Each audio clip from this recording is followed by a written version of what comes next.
First இந்த குழம்பு பண்ணுறதுக்கு அடுப்பு ஒரு குக்கர் வச்சுருக்கேன். குக்கரில் ஒரு 1/2 kg அளவுக்கு மட்டன் எடுத்து நல்லா மஞ்சத்தூள்லாம் போட்டு நல்லா வாஷ் பண்ணிவிட்டு தண்ணி இல்லாமல் வடிகட்டிட்டு சேர்த்துருக்கேன்.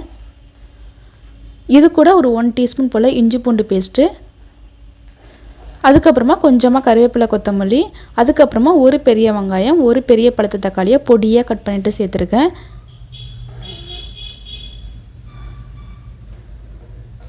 இது கூட பார்த்திங்கன்னா ஒரு 1/4 டீஸ்பூன் மஞ்சத்தூள், 1/4 டீஸ்பூனுக்கு கம்மியாக மிளகுத்தூள், அதுக்கப்புறமா கறி வேகிற அளவுக்கு மட்டும் கொஞ்சமாக உப்பு சேர்த்துட்டு ஒரு நிமிஷத்துக்கு கொஞ்சம் நல்லா வதக்கி விட்டுக்கலாம். எண்ணெயோ இல்லை நெய்யோ எதுவுமே சேர்த்துறாதீங்க.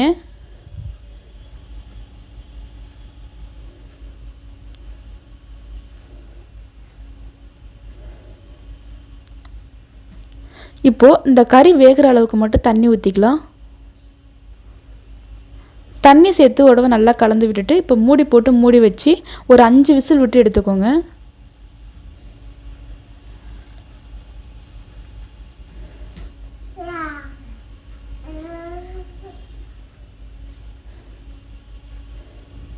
பாருங்கள், கறியெல்லாம் நல்லா வெந்து சூப்பராக ரெடி ஆகிடுச்சு. இப்போது இந்த கறி தனியாக, இதோட சூப்பு தனியாக தனித்தனியாக எடுத்து வச்சுக்கலாம். நல்லா தண்ணி இல்லாமல் கறியை நல்லா வடிகட்டிட்டு தனியாக எடுத்து வச்சுக்கோங்க. இந்த தண்ணியை வந்து கீழே ஊற்றிடாதீங்க, இதையும் தனியாக வச்சுக்கோங்க. இப்போது குழம்பு பண்ணுறதுக்கு அடுப்பு ஒரு பேன் வச்சுருக்கேன். பேன் நல்லா சூடானதுக்கப்புறமா ஒரு 2 டேபிள் ஸ்பூன் அளவுக்கு எண்ணெய் ஊற்றிக்கோங்க.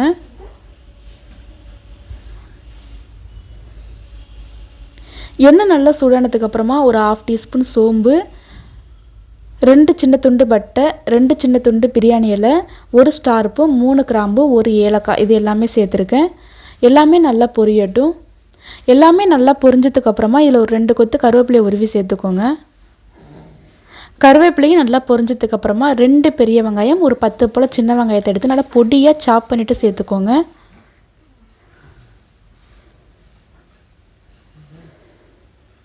இப்போ இந்த வெங்காயத்தை நல்லா வதக்கி விட்டுக்கலாம். வெங்காயம் நல்லா வதங்கி சுருண்டு வரணும், அந்த அளவுக்கு நல்லா வதக்கி விட்டுக்கோங்க.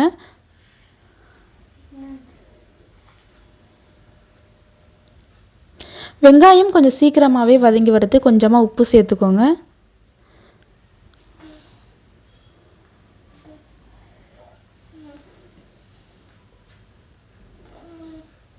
பாருங்கள், வெங்காயம் நல்லா வதங்கி வந்துருச்சு.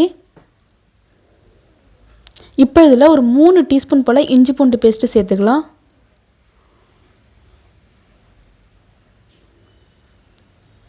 இது கூடவே ஒரு 1/4 டீஸ்பூன் போல் மஞ்சள்தூள் சேர்த்துக்கோங்க.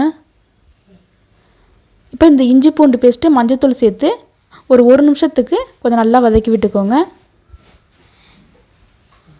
இஞ்சி பூண்டு பேஸ்ட்டு சேர்க்கும்போது அடுப்பு வந்து ஸ்லோ ஃப்ளேமில் வச்சுக்கோங்க, இல்லைன்னா ஒரு மாதிரி அடி பிடிச்ச மாதிரி ஆகிடும்.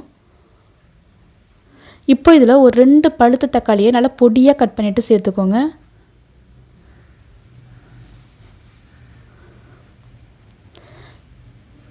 இப்போ இந்த தக்காளியை நல்லா வதக்கி விட்டுக்கலாம்.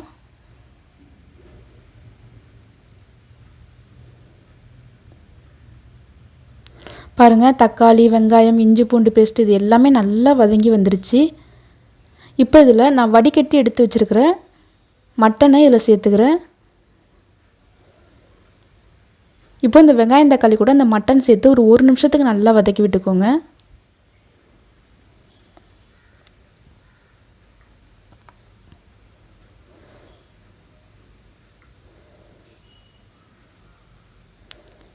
நல்லா வதக்கி விட்டதுக்கப்புறமா இதில் வந்து மசாலாத்தூள் சேர்த்துக்கலாம். மசாலாத்தூள் பார்த்திங்கன்னா 2 டீஸ்பூன் மிளகாய்த்தூளும், 4 டீஸ்பூன் மல்லித்தூள், 1 டீஸ்பூன் மட்டன் மசாலாத்தூள் சேர்த்துக்கிறேன்.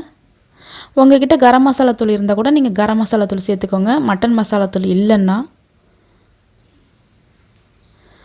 மசாலாத்தூள்லாம் சேர்த்துட்டு ஒரு நிமிஷத்துக்கு அந்த எண்ணெயில் நல்லா வதக்கி விட்டுக்கலாம்.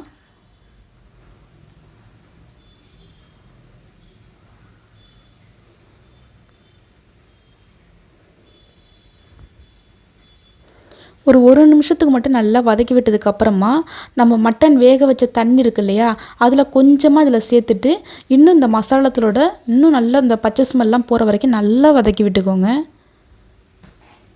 நான் வந்து ஒரு 1 கிளாஸ் அளவுக்கு சேர்த்துருக்கேன்.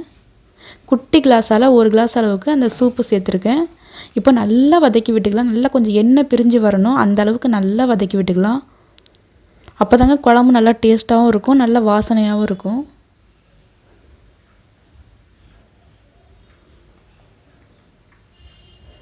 அடுப்பை வந்து ஸ்லோ ஃப்ளேம்லேயும் மீடியம் ஃப்ளேம்லேயும் மாற்றி மாற்றி வச்சுக்கோங்க. பாருங்கள் நல்லா எண்ணெய் பிரிஞ்சு வந்துடுச்சு பாருங்கள். இந்த அளவுக்கு மசாலா தூள் சேர்த்து நல்லா வதக்கி விட்டுருக்கணுங்க. அப்போ தாங்க குழம்பு நல்லா டேஸ்ட்டாக இருக்கும். நான் திரும்பவும் சொல்கிறேன். அதுக்கப்புறமா ஒரு 2 பெரிய உருளைக்கிழங்கு எடுத்து நல்லா மீடியம் சைஸில் கட் பண்ணிவிட்டு சேர்த்துருக்கேன்.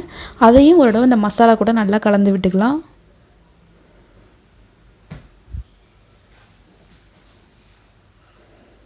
இப்போது இந்த பேலன்ஸ் இருக்கிற இந்த மட்டன் சூப்பை இதில் சேர்த்துக்கோங்க. இப்போ இதோட நல்லா கலந்து விட்டுக்கோங்க. ஆல்ரெடி வெங்காயம் வதக்கும்போது மட்டன் சூப்லலாம் வந்து நம்ம வந்து உப்பு சேர்த்துருக்கோம். ஸோ உப்பு ஒரு தடவை செக் பண்ணிவிட்டு அதுக்கப்புறம் நீங்கள் உப்பு சேர்த்துக்கோங்க. நான் வந்து கொஞ்சமாக சேர்த்துக்கிறேன்.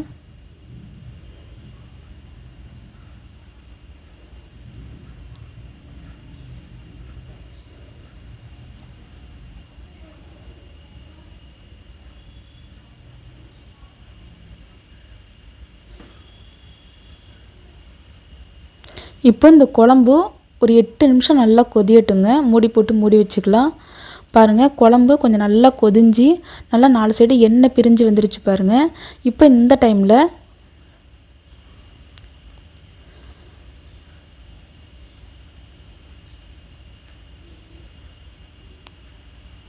பாருங்கள் ஒரு 1/4 மூடி தேங்காய், ஒரு 1/2 டீஸ்பூன் போல் கசகசா சேர்த்து நல்லா ஃபைன் பேஸ்ட்டாக அரைச்சி சேர்த்துக்கோங்க.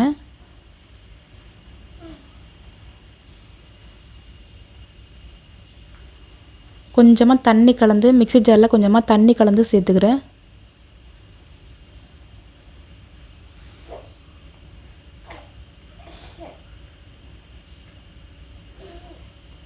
இப்போ ஒரு தடவை நல்லா கலந்து விட்டுக்கோங்க. பாருங்கள் குழம்பு பார்க்கும்போதே எவ்வளோ சூப்பராக இருக்குன்னு. இந்த குழம்பு ரொம்ப ரொம்ப டேஸ்ட்டாக இருக்குங்க. மட்டன் வாங்கினாங்களே நாங்கள் வந்து இந்த மாதிரி தான் குழம்பு வைப்போம். கிரேவிலாம் ரொம்ப ரேருங்க.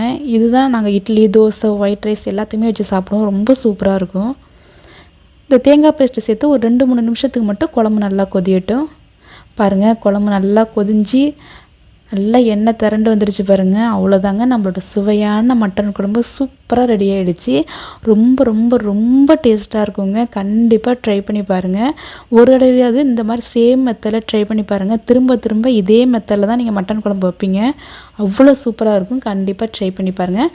கடைசியாக கொஞ்சமாக கொத்தமல்லி தழை சேர்த்து நீங்கள் வந்து அடுப்பை ஆஃப் பண்ணிக்கோங்க. அவ்வளோதான்.